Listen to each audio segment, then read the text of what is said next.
नमस्कार, मैं हूं राज ठाकुर आपके साथ। आप देख रहे हैं न्यूज 18 पंजाब हरियाणा हिमाचल। बुलेटिन की शुरुआत कर रहे हैं। सुप्रीम कोर्ट के दखल के बाद किसान मंथन कर रहे हैं। दिल्ली के सिंघू बॉर्डर पर किसान बैठक कर रहे हैं। सुप्रीम कोर्ट ने कमेटी बनाने का प्रस्ताव रखा है। सुप्रीम कोर्ट ने मामले को जल्द सुलझाने की बात कही है। अब ऐसे में सवाल ये कि जो किसान है, जो उनका मंथन ठीक 5 बजे शुरू होना था, इस मंथन में वो किन बातों पर विचार करेंगे, चर्चा करेंगे और इस चिंतन मनन और मंथन के बाद क्या निकलेगा। 2 बैठकें कुल मिलाकर होगी और इन दोनों बैठकों से क्या निकलता है उस पर हर किसी की नजर जरूर रहेगी। लेकिन सुप्रीम कोर्ट की तरफ से नोटिस दिया गया है जिसमें केंद्र सरकार है, दिल्ली सरकार, पंजाब, यूपी और हरियाणा सरकार और तमाम सरकारें अब अपने जवाब पेश जरूर करेगी। और उस दौरान सुप्रीम कोर्ट को कहीं ना कहीं जो किसान संगठन है उनके बारे में भी ये तमाम राज्य बताएंगे। अब ऐसे में जो किसान हैं उनसे जब मुलाकात होगी, बात होगी, तो सुप्रीम कोर्ट में वो क्या पक्ष रखते हैं इस पर भी नजर जरूर रहेगी। लेकिन अभी के लिहाज से बड़ी बात यह कि किसानों की बैठक और सुप्रीम कोर्ट की इन तमाम टिप्पणियों के साथ साथ प्रस्ताव पर भी बात कर सकते हैं किसान। सिंघू बॉर्डर सीधे रुक करते हैं हमारे सहयोगी ग्राउंड जीरो से विजय ब्राड़ लगातार बने। विजय, बैठक का क्या शुरू हो चुकी है और अगर शुरू हो चुकी है तो किन अहम बिंदुओं पर यहां पर चर्चा होने की उम्मीद कर सकते हैं? और इससे पहले आपकी इन किसान नेताओं से बात हुई हो तो किस तरीके का रुख इनका दिख रहा है? बिल्कुल राज, कुछ देर दे विच मीटिंग शुरू होनी है। हाले मीटिंग शुरू नहीं हुई, इंतजार किया जा रहा है। ਵੱਖ-ਵੱਖ किसान जथेबंदियां दे आगू जो इत्थे पहुंचणगे और मीटिंग शुरू होएगी। और बिल्कुल वाजिब जिवें तुसीं कहा कि अज सुप्रीम कोर्ट दे विच जो कुछ सुनवाई हुई है, जो गलबात हुई है, जो टिप्पणियां सुप्रीम कोर्ट ने कीतियां ने, उसके किहड़े-किहड़े नुकते ने वो एक नुकता विचारिया जाएगा और फिर उस तो बाद अगे की रुख रहेगा किसान जथेबंदियां दा। साडे नाल मनजीत सिंह धनेर ने, किसान आगू ने, इन्हां तो जाणदे आ। धनेर साहब, अज दी मीटिंग का फोकस सिर्फ जिहड़ियां सुप्रीम कोर्ट दे विच जो गल्लां बातां होईयां ने या टिप्पणियां ने उसे दे नुकतियां ते चर्चा कर लई है या कुछ होर भी? नहीं, मीटिंग के बैठ के पता चलेगा जी। अजे तो ऐसा मतलब सानू सुनेहा मिलिया भी मतलब 5 बजे मीटिंग है। एजेंडा का तो मीटिंग के बैठ के पता चल। पर वैसे तुसी बतौर किसान लीडर किस तरीके नाल देख रहे हो जिहड़े अज हुण कुछ उम्मीद बजदी है? लगदा है कि हुण जदों वाया कानूनी रस्ता ये चर्चा होण लगी है तो हुण शायद वो हल वाले पासे चला जाए? देखो, ये दोनों गल्लां ही होंदियां।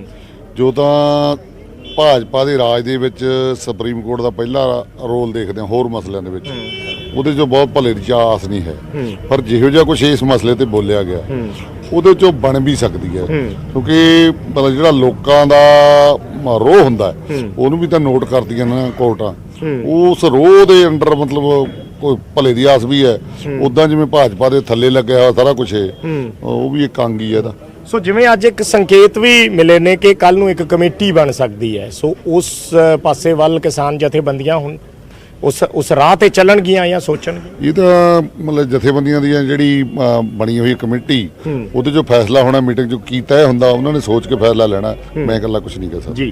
तां जथेबंदियां दी मीटिंग दे विच राज सोच के फैसला लेना जिवें मनजीत सिंह धनेर दस रहे ने, उस तो बाद ही निकल पाएगा। काफ़ी लंबा चिंतन मंथन इस ते हो सकता है। 5 बजे का टाइम रखिया सी और 5 बजे का टाइम इसलिए भी सी कि सुप्रीम कोर्ट दे विचों लिखती तौर पर की उस सुनवाई दे विच अज होया उसके नुकते आ जाते हैं, पॉइंट्स आ जाते हैं, ताकि उसनूं क्लॉज वाइज उस पर चर्चा की जा सके और अगे किस तरीके की रणनीति रहनी है उस पर गलबात हो सके। बिल्कुल, और कोई पत्ते खोलना भी नहीं चाहेगा इस मौके पर। या फिर कहें कि जो पहली प्रेस कॉन्फ्रेंस हमें याद आती है जिसमें ये कहा गया था कि जो ये हम कमेटी बना रहे हैं वही तमाम चीजें डिसाइड करेगी और अगर सिंगल इंडिविजुअल कोई किसान नेता कुछ कहता है तो उसे मान्य करार नहीं दिया जाएगा। बेहद शुक्रिया विजय इस तमाम जानकारी के लिए। अपडेट्स के लिए हम लौटते रहेंगे आपके पास क्योंकि बैठक चल रही है और अहम बैठक इसे कहा जा सकता है और सुप्रीम कोर्ट की टिप्पणियों के बाद यह बैठक और भी ज्यादा बड़ी और इंपॉर्टेंट हो जाती है। बहरहाल सुप्रीम कोर्ट के दखल के बाद किसान मंथन कर रहे हैं। दिल्ली के सिंघू बॉर्डर पर किसान जो है वो लगातार इस कोशिश में है कि किसी निष्कर्ष पर पहुंच सके। किसान आंदोलन को लेकर हाल फिलहाल कोई हल निकलता नजर नहीं आ रहा। केंद्र और किसान दोनों ही अपने स्टैंड पर अड़े हैं। इस बीच किसानों ने केंद्र के प्रस्ताव को ठुकरा दिया तो बीजेपी नेता हरजीत ग्रेवाल ने भी दोहरा दिया है कि कृषि कानून वापस नहीं होंगे।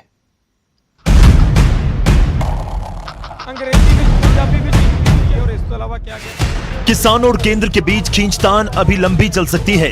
केंद्र के प्रपोजल किसान संगठनों ने खारिज कर दिए। सरकार ने ये प्रस्ताव 9 दिसंबर को भेजे थे और किसानों की मांगों के मुताबिक कानूनों में संशोधन का भरोसा दिया गया था। साझा किसान मोर्चे ने कृषि मंत्रालय के ज्वाइंट सेक्रेटरी विवेक अग्रवाल को खत के जरिए लिखित में जवाब भेजा, जिसमें प्रस्ताव को नामंजूर किया। किसानों ने लिखा,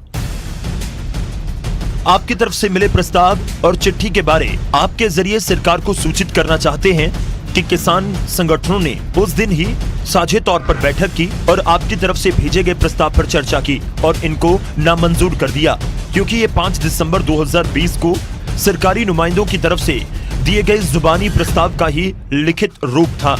हम अपनी बात पहले ही अलग अलग दौर की बातचीत में कह चुके हैं, इसलिए लिखित में जवाब नहीं दिया। हम चाहते हैं कि सरकार किसान आंदोलन को बदनाम करना बंद करे और दूसरे किसान संगठनों के साथ पैरेलल बातचीत भी बंद करे। किसानों ने साफ किया है कि दूसरे संगठनों के साथ सरकार की बातचीत पर उनको इतराज है। सरकार ने ਇੰਨੀ ਗੱਲ ਇਸ ਤਰ੍ਹਾਂ ਕੀਤੀ ਹੈ ਕਿ ਅਸੀਂ ਜੋ ਪ੍ਰਸਤਾਵ ਭੇਜਿਆ ਸੀ ਉਹਦਾ ਜਵਾਬ ਨਹੀਂ ਦਿੱਤਾ। ਉਹ ਅਸੀਂ ਅੱਜ ਮੀਟਿੰਗ ਸੋਚ ਲਿਆ ਕਿ 2 ਲਾਈਨਾਂ ਜਵਾਬ ਦੇ ਦੇਣਾ ਕਿ ਅਸੀਂ ਉਸ ਨੂੰ ਰਿਜੈਕਟ ਕਰਤਾ ਸੀ ਆਪਣੀ ਮੀਟਿੰਗ 'ਚ ਹੀ। ਅਸੀਂ ਕਿਉਂਕਿ ਪਹਿਲਾਂ ਵਰਬਲੀ ਉਸ ਨੂੰ ਰੱਦ ਕੀਤਾ ਸੀ, ਅਸੀਂ ਜ਼ਰੂਰਤ ਨਹੀਂ ਸਮਝੀ ਤੁਹਾਨੂੰ ਜਵਾਬ ਦੇਣ ਦੀ। उधर बीजेपी के तेवर भी तल्ख हैं। 2 टूक कह दिया गया है कि कानून वापसी का तो सवाल ही पैदा नहीं होता। जो गल्लां सी मल लिया, उस तो बाद कहता कि 5 मैंबर की कमेटी तुसी बनाओ, 5 की सरकार बना दी, बैठ के कानून च जो पाउणा जो करना वो कर लो। उस तो बाद कानून रद्द करने की कोई गल ही नहीं है। गरेवाल के निशाने पर किसान नेता भी हैं और किसी भी नुकसान की हालत में उन्हें जिम्मेवार करार पहले से ही दिया जा रहा है। मेरी हाथ जोड़ के प्रार्थना कि पंजाब दे हित च, देश दे हित च, समाज दे हित च, किसान दे हित च ये अंदोलन नूं समाप्त करन। जिहड़े लोगों दी रोज़ मौतां हो रही ने उहदी जिम्मेदार किसान नेता ने जिन्हां ने उत्थे सड़कां ते हुण बिठाया होया। किसानों और केंद्र के बीच अब तक 6 दौर की बातचीत हुई, लेकिन नतीजा शून्य ही रहा। और अब किसानों का जवाब उस समय आया है जब केंद्र अलग तौर पर दूसरे प्रदेशों के किसानों के साथ बात कर रहा है। हरियाणा, उत्तराखंड और उत्तर प्रदेश के कई किसान नेता कृषि मंत्री को मिलकर नए कानूनों का समर्थन कर चुके हैं। दिल्ली से विजयपाल बराड़ और पंकज कबाही, न्यूज़ 18 पंजाब।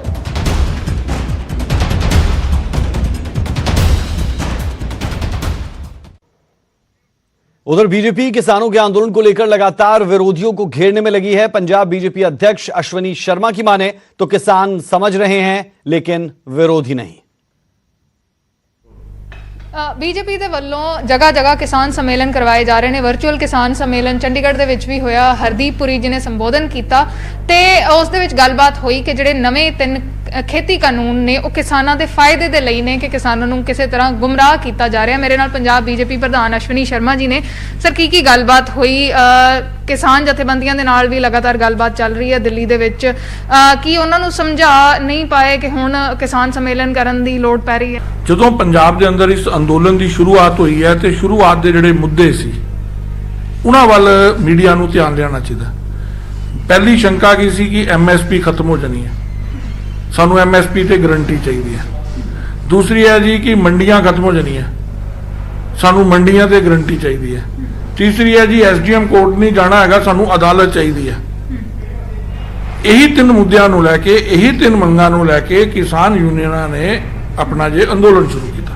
ਭਾਰਤੀ ਜਨਤਾ ਪਾਰਟੀ ਪੰਜਾਬ ਪ੍ਰਦੇਸ਼ ਉਦੋਂ ਦੀ ਹੀ ਕੇਂਦਰ ਦੇ ਪੂਰੇ ਨੇਤਾਵਾਂ ਦੇ ਸੰਪਰਕ 'ਚ ਸੀ। ਅਨੇਕ ਵਾਰ ਸਾਡਾ ਉਹਨਾਂ ਨਾਲ ਮਿਲਣਾ ਹੋਇਆ, ਲੇਕਿਨ ਅਸੀਂ ਜਿਹੜੇ ਉੱਪਰ ਜਾ ਕੇ ਮਿਲਦੇ ਹੋਏ ਦੇਖਿਆ ਕਿ ਕਿਸਾਨ ਨੂੰ ਖੁਸ਼ਹਾਲ ਕਰਨ ਲਈ, ਉਹਦੀ ਤਰੱਕੀ ਲਈ, ਉਹਦੀ ਬਿਹਤਰੀ ਲਈ, ਉਹਦੀ ਖੁਸ਼ਹਾਲੀ ਲਈ ਇਹ ਕਾਨੂੰਨ ਆਏ ਨੇ।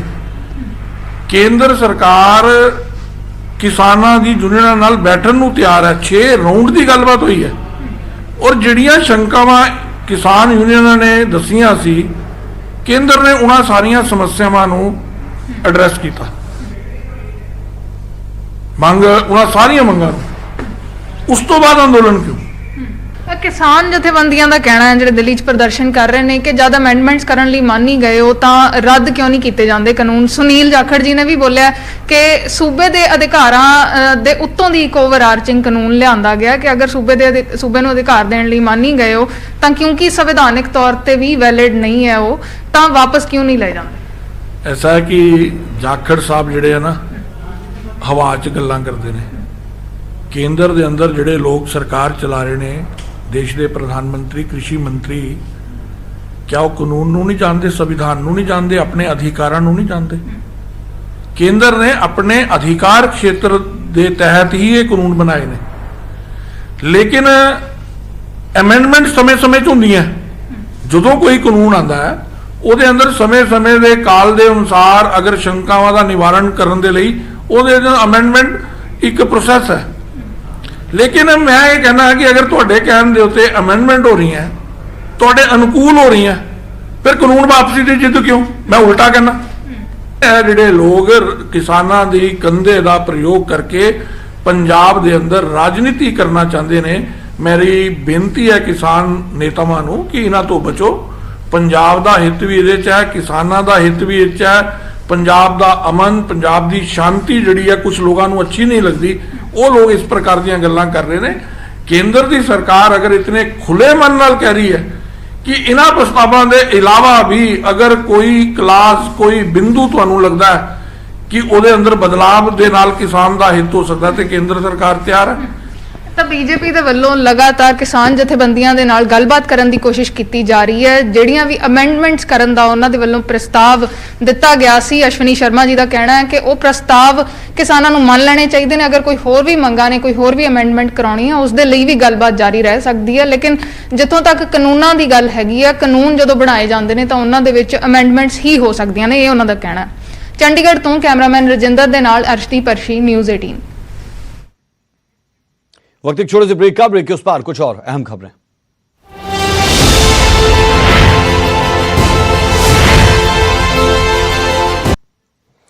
ब्रेक के बाद आपका स्वागत है। अभिनेता और बीजेपी सांसद सनी देओल की जान को खतरा है। सरकार सनी की सुरक्षा को लेकर चिंतित है। यही वजह है कि अब सनी देओल को गृह मंत्रालय की तरफ से वायु श्रेणी की सुरक्षा दी गई। पूरा मामला क्या है, इस रिपोर्ट में देखें।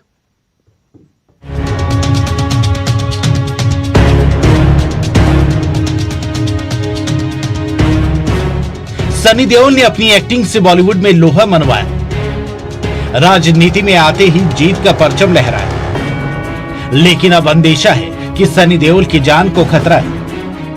यही वजह है कि गृह मंत्रालय की तरफ से सनी देओल को वायु श्रेणी की सुरक्षा दी गई है। अब उनके साथ केंद्रीय सुरक्षा बलों की एक टीम हमेशा मौजूद रहेगी। सनी देओल की यह सुरक्षा उनकी जान के खतरे को देखते हुए बढ़ाई गई है। गृह मंत्रालय ने आईबी की रिपोर्ट का हवाला दिया है, जिसमें सनी देओल के थ्रेट परसेप्शन की बात कही गई। इसके आधार पर सनी देओल को वायु श्रेणी की सुरक्षा दी गई है। इस सुरक्षा के तहत सनी देओल के साथ 11 जवान और 2 पीएसओ मौजूद रहेंगे। सनी देओल गुरदासपुर से सांसद हैं। गुरदासपुर पाकिस्तानी सीमा के निकट है, ऐसे में उनकी जान को खतरा लगातार बना रहता है।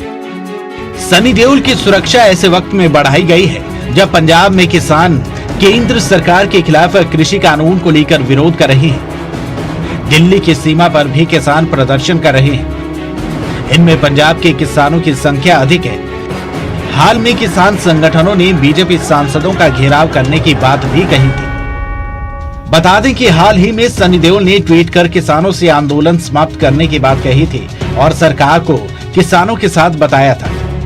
सनी देओल ने ट्वीट कर कहा था, मैं पूरी दुनिया से ये अनुरोध करता हूँ कि ये हमारे किसानों और सरकार के बीच का मामला है, उनके बीच में ना आए, क्योंकि चर्चा के बाद दोनों जरूर रास्ता निकालेंगे। मैं जानता हूँ कि कई लोग इसका फायदा उठाना चाहते हैं और वे समस्या खड़ी कर रहे हैं। वे किसानों के बारे में नहीं सोच रहे हैं, उनका अपना एजेंडा है। काबिले गौर है कि किसान संगठनों की तरफ से सनी देओल पर भी कई बार सवालिया निशान खड़े किए गए।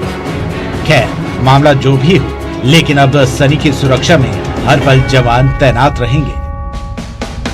Bureau report, news 18 Haryana. पहाड़ों में लगातार बर्फबारी से मैदानी इलाकों में सर्दी का सितम जारी है। पंजाब हरियाणा कोहरे की सफेद चादर में लिपटा है। लोग ठंड से बचने के लिए अलाव का सहारा ले रहे हैं। आने वाले कुछ दिनों में शीतलहर लोगों की परेशानी बढ़ाने वाली है।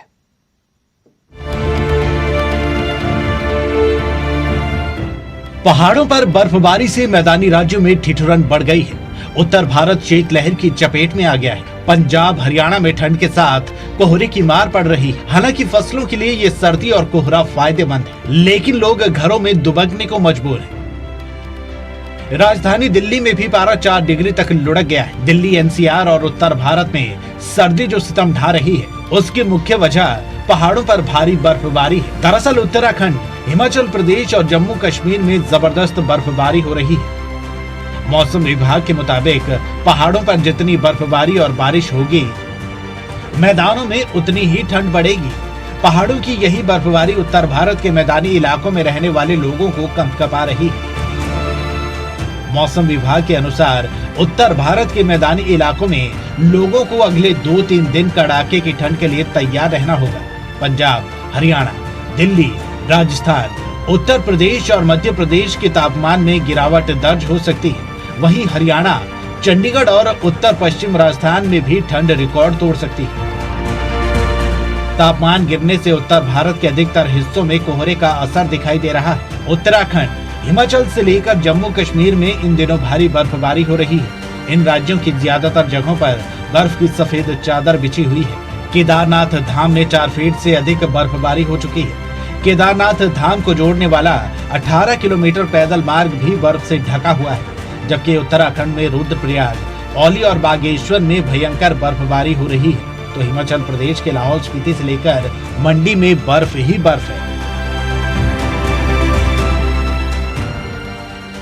बाबू जी कहाँ से आ रहे हैं, किस तरफ आपने जाना है, किस तरह की ठंड पड़ रही है, कोहरा कितना है?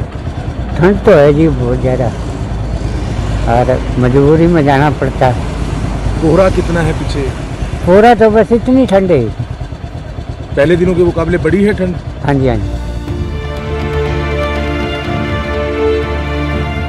विजिबिलिटी कम होने की वजह से पंजाब हरियाणा में वाहन चालकों को लाइट जलाकर चलना पड़ रहा है। जालंधर, फिरोजपुर में कोहरे से विजिबिलिटी ना के बराबर है।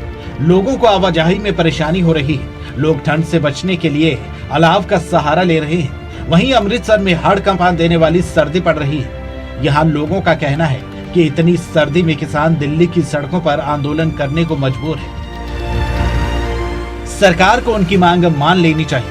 5 तस्वीरों के जरिए आपको अमृतसर, जालंधर, दिल्ली, फिरोजपुर, मोगा में सर्दी का सितम दिखा रही है, जहां सर्दी ने लोगों को घरों में रहने को मजबूर कर दिया है।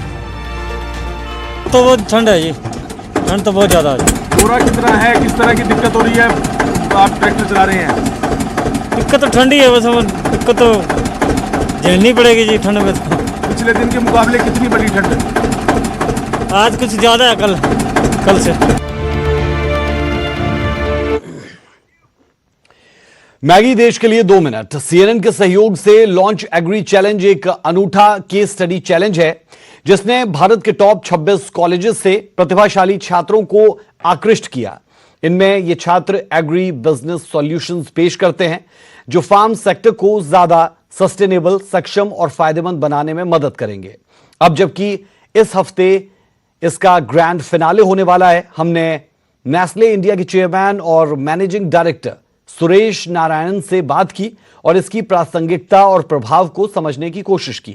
सुनते हैं उन्होंने क्या कहा। Maggi as a brand is very much linked to agriculture, and agriculture is also the segment of our economy which is the most important in terms of occupation and in terms of incomes for a large number of the farming community and the allied community. And therefore, it is important that issues around agriculture be addressed with. And what better brand than Maggi to contribute in its own small way to good ideas coming into agriculture, and some of them hopefully, as we will see today, being implemented to a worthy cause.